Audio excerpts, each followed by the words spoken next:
Do you struggle to maintain weight loss but desperately want to feel good in your own skin, confident in your clothes, and improve your overall health? If so, you're home. Hey, I'm Sam. I'm an elder millennial, dietitian, specialist in weight management, and former functioning fat girl. I learned how to win at weight loss by breaking free from diet culture PTSD. My mission is to marry the science with practical, real-life strategies because we all know if it's not realistic, it's not happening. Are you ready to ditch diet culture and learn how to win at weight loss? Grab your water bottle and let's go. Friends, are you stuck? Do you feel like a weight loss failure? Confused and frustrated by all the conflicting nutrition and weight loss information floating around the interwebs? You need a breakthrough session. I'm so happy to be offering a 1-hour, one-on-one coaching session that I call the Winning at Weight Loss Breakthrough Session. To win at weight loss is to not only lose the weight, but keep it off. This session is designed to break through all the nutrition noise and create a simple strategy customized just for you to start making progress on your BHAGs, your big, hairy, audacious goals. You don't want to miss out on this limited session. You'll receive a completely customized game plan designed just for you, the recording of our session to keep forever, and an accountability follow-up a week later to see how it's going. Go to bit.ly/win at weight loss now to book your session. I can't wait to meet you.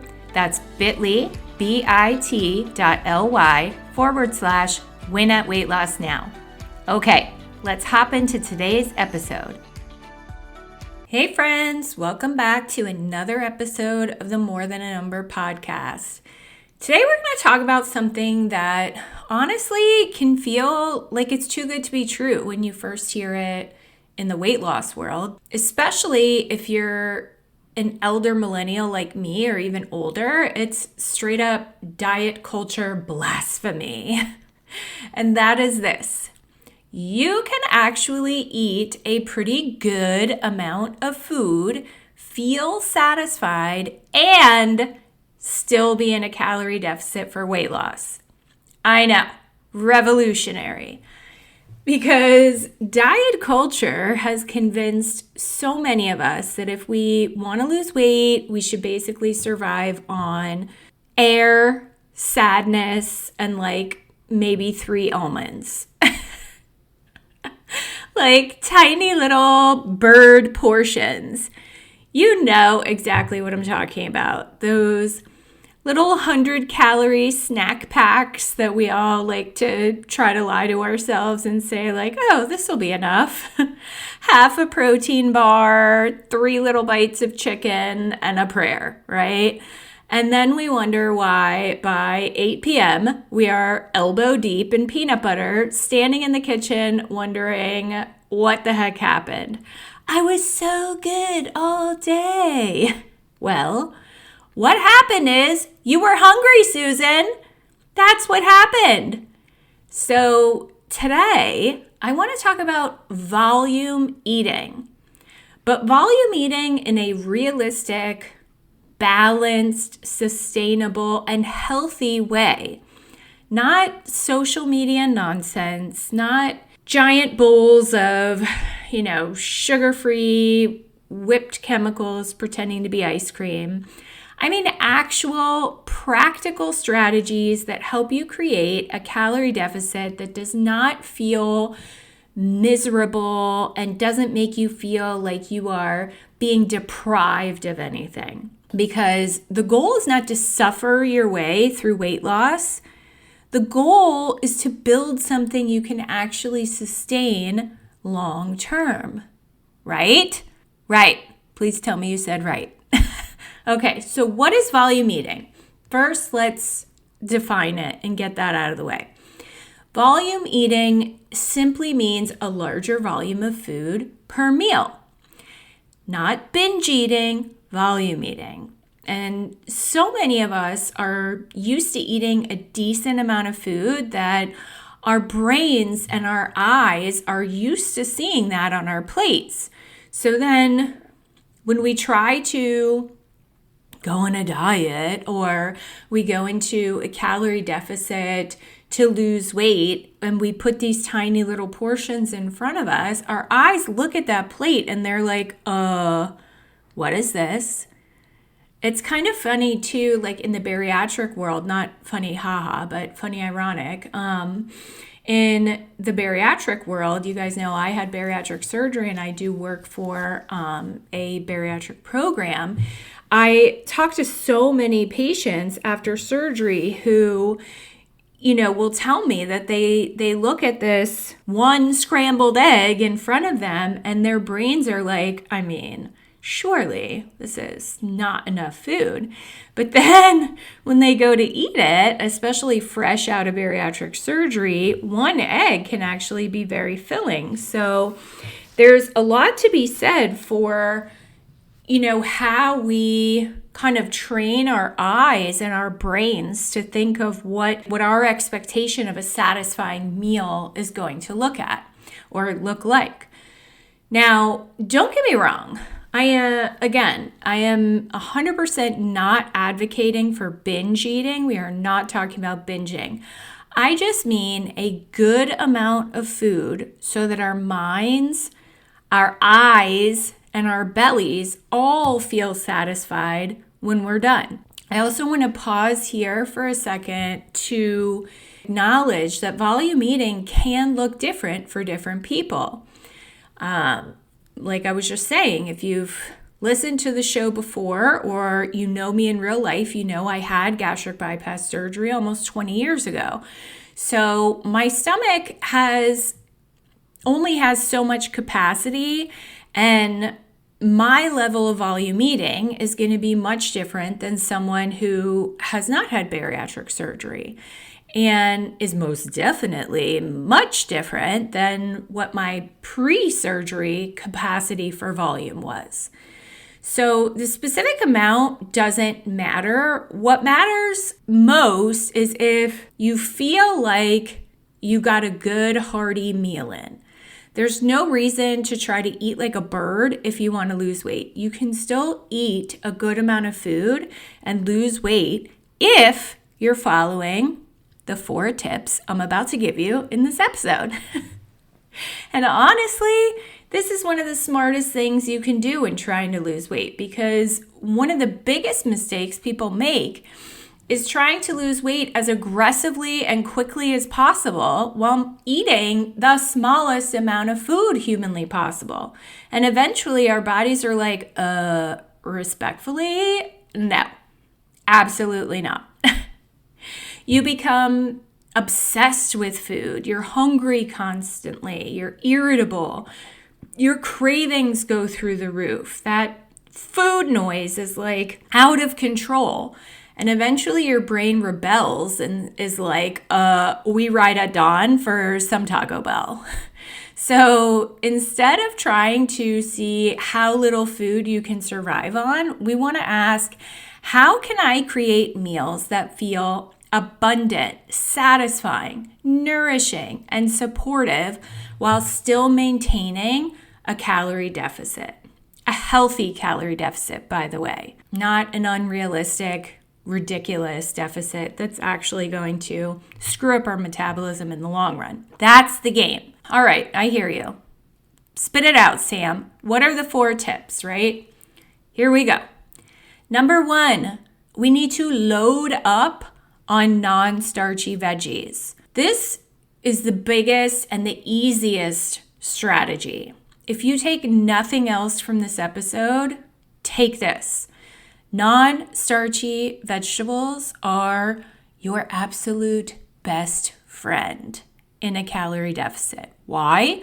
Because they provide volume, fiber, water, nutrients, fullness for relatively very few calories. This is how we make meals feel bigger without dramatically increasing calories.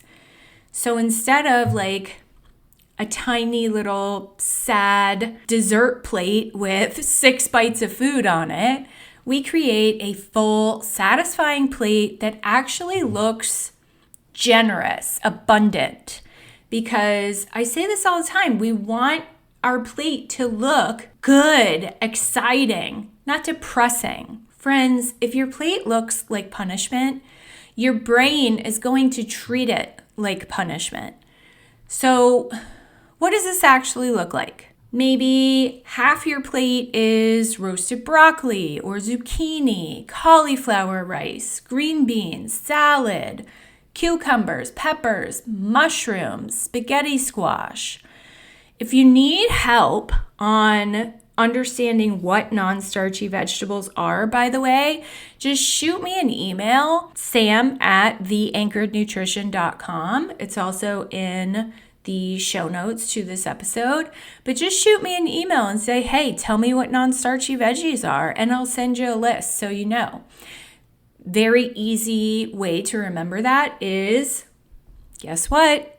They're not starchy vegetables. It's easier to remember what the starchy vegetables are because there's so much less than them. There's only a few like main starchy vegetables.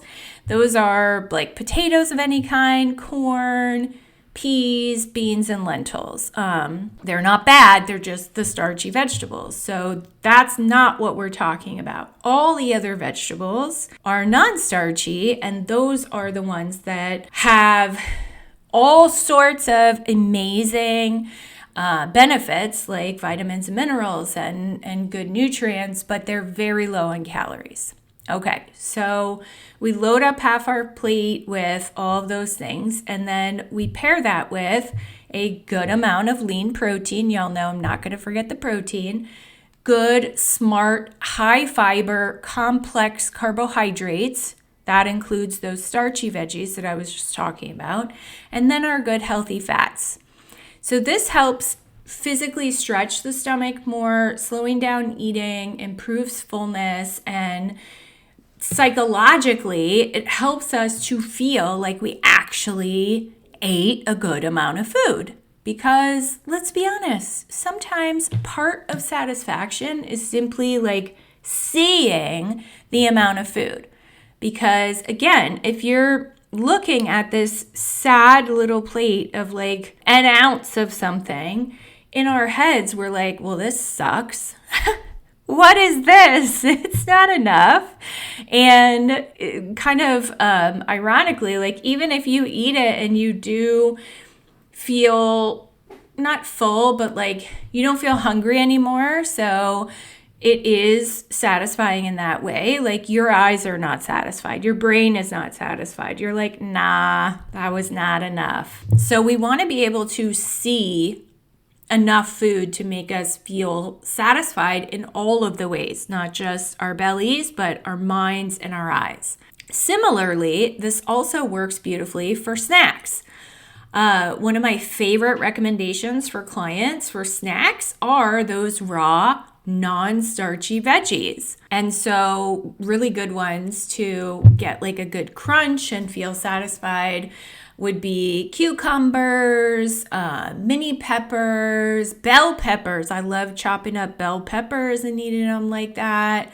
Baby carrots, grape tomatoes, all of those are really excellent things to snack on, paired with my very favorite Greek yogurt ranch dip, which if you've listened to the show before, you've heard me talk about it. Hummus, cottage cheese, guac, tuna salad.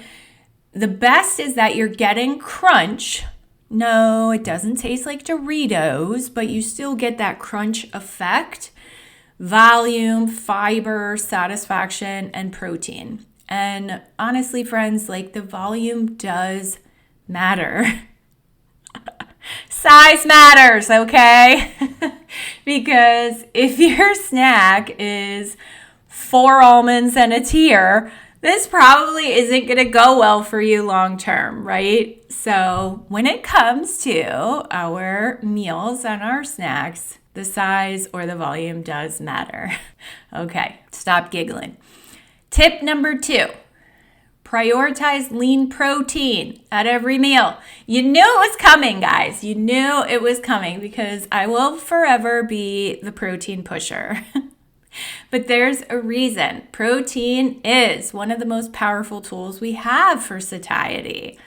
It also helps with blood sugar stability, muscle preservation, our metabolic health, and long-term weight maintenance, as we have discussed in many episodes.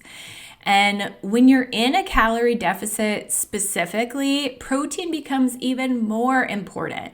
Because when calories decrease, we want to preserve lean muscle mass as much as possible. And protein helps us do that. But from a practical standpoint, protein also helps prevent the constant snacking, that ravenous feeling throughout the day, obsessive food thoughts, aka that dreaded food noise, the bottomless pit feeling. And that really matters because a lot of people trying to lose weight are accidentally building meals that are mostly processed carbohydrates, which they don't even realize, snack foods, and quote unquote healthy treats.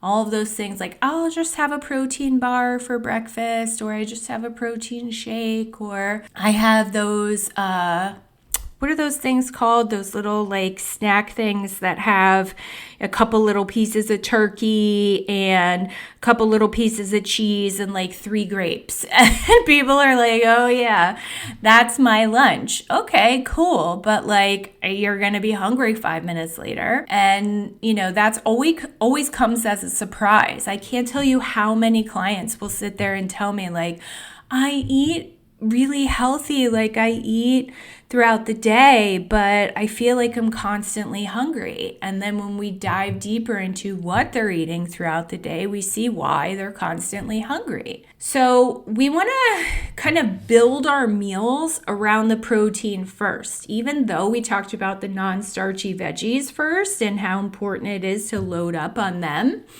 We want to build our meals around the protein. One of the easiest kind of shifts when building the meal is first you go to what is my protein source? So instead of saying oh, what do I feel like eating? You ask yourself, what is my protein? And then build around that. So, chicken breast or thighs, turkey, shrimp, salmon, tuna, eggs, Greek yogurt, cottage cheese, tofu, lean beef, whatever it is.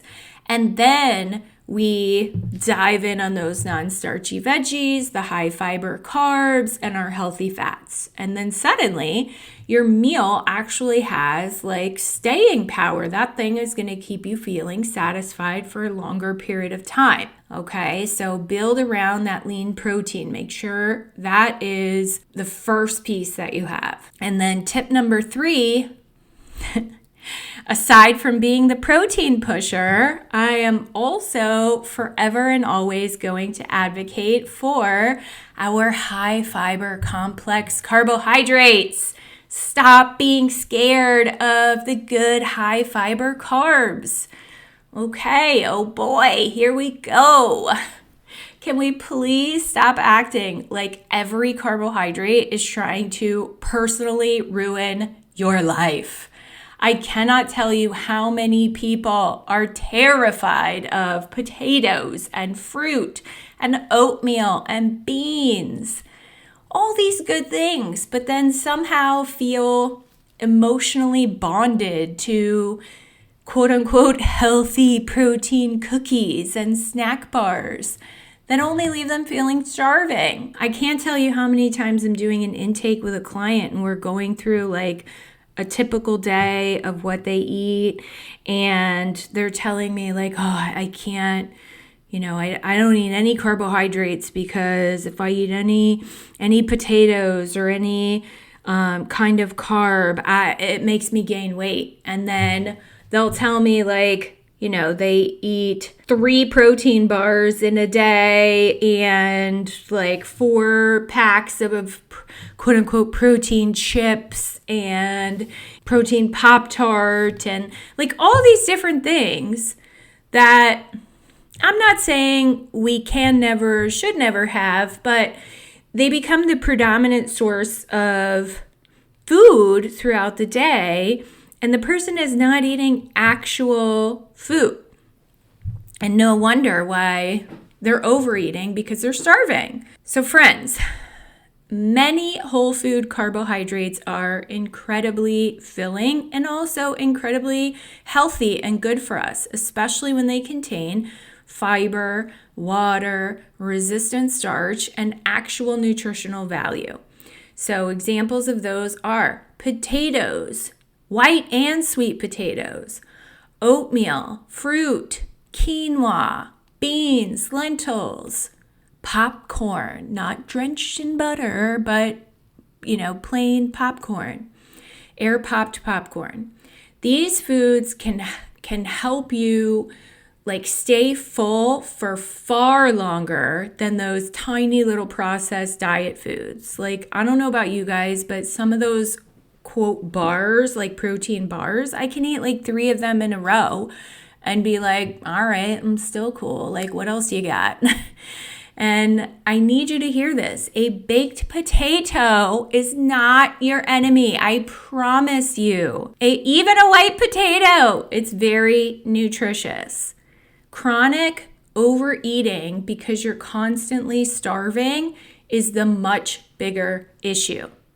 And diet culture has ruined our perspective on portions because diet culture has taught us that smaller equals better, less food equals success.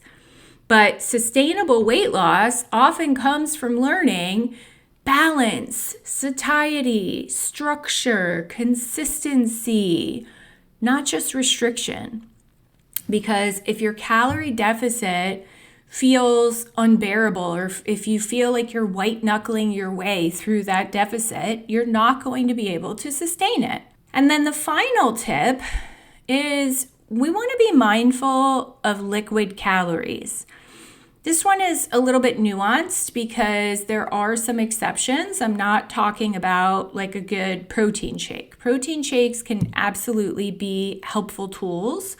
Coffee can also fit. Alcohol, though I don't believe that anyone needs alcohol, I do recognize that it can fit sometimes. But what we need is awareness here. A lot of people are consuming, when I tell you hundreds and hundreds of calories, even sometimes thousands of calories without realizing it.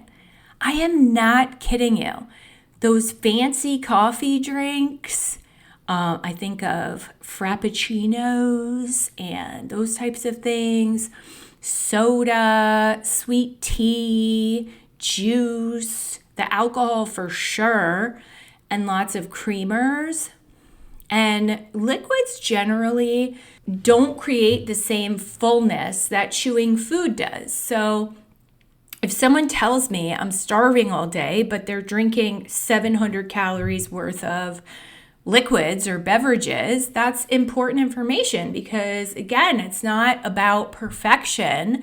It's not about never having those enjoyable drinks. It's just about awareness and being mindful of how much and how often we have them.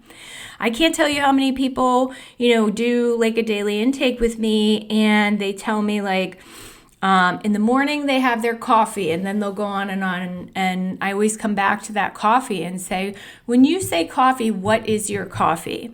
Some people, it is just a cup of black coffee.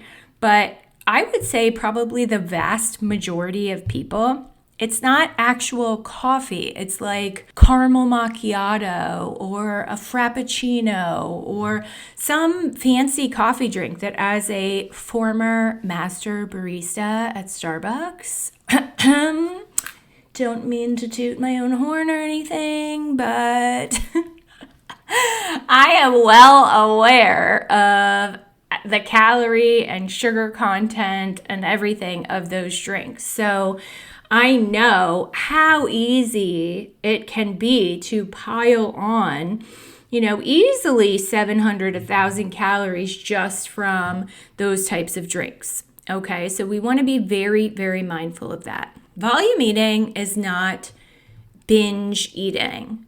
The goal is not how much food can I cram into my stomach. The goal is How do I create meals that keep me feeling physically and mentally satisfied while supporting my goals? Because the real secret to weight loss success, the real way to win at weight loss is through satisfaction.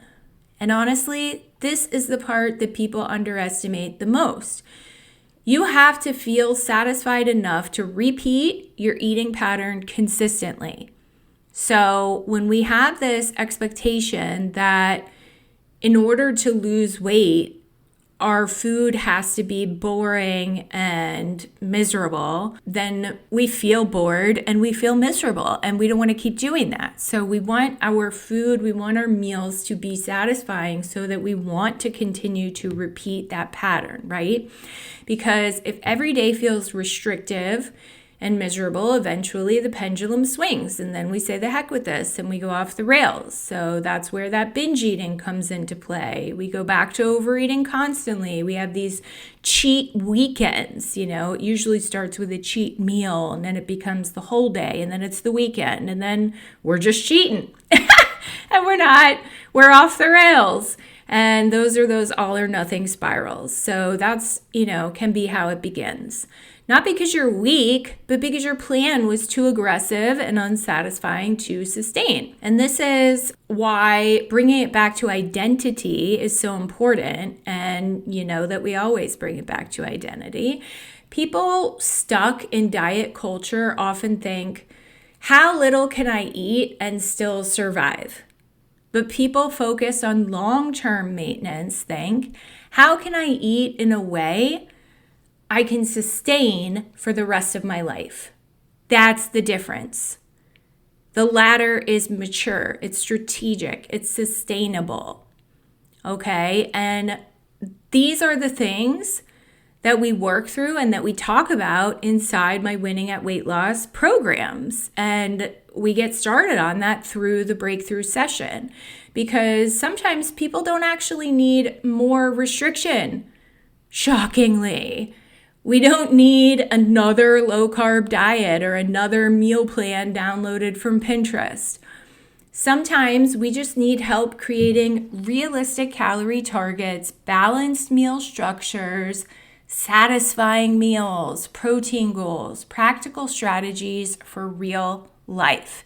And inside the breakthrough session, we look at your specific hunger patterns, your eating habits, your structure, your protein intake, your lifestyle, your schedule. Because we need to build something that feels livable for you specifically because, as we know, everyone is different. We are not building something that's going to be miserable. We don't want extremes. And as much as we, on the surface level, want to lose as much weight as humanly possible, as quickly as possible, you really don't want to lose weight fast at all costs because you're just going to ping pong back in the other direction. We want to be strategic, sustainable, and realistic. So if you're tired of feeling hungry all the time while trying to lose weight, I'm here and I'd love to help you. You can book your Winning at Weight Loss breakthrough session at bit.ly/win at weight loss now. Okay, so let's recap today's episode. If you want to lose weight without feeling miserable, we want to load up on them good non-starchy veggies. Prioritize lean proteins. Include those high fiber, complex carbohydrates. Do not be scared of them. Be mindful of liquid calories and focus on satisfaction at your meals, not deprivation.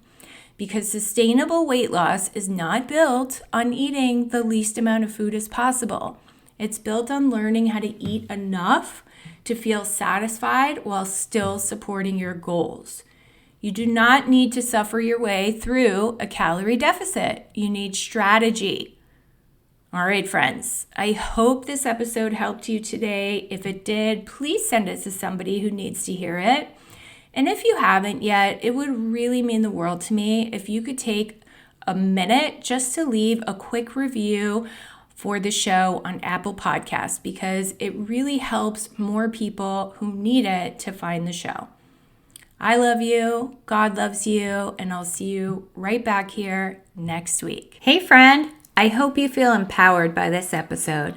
If so, would you take 30 seconds to share it with another friend who needs it? Also, it would mean the world to me if you would leave a quick review for the show on Apple Podcasts.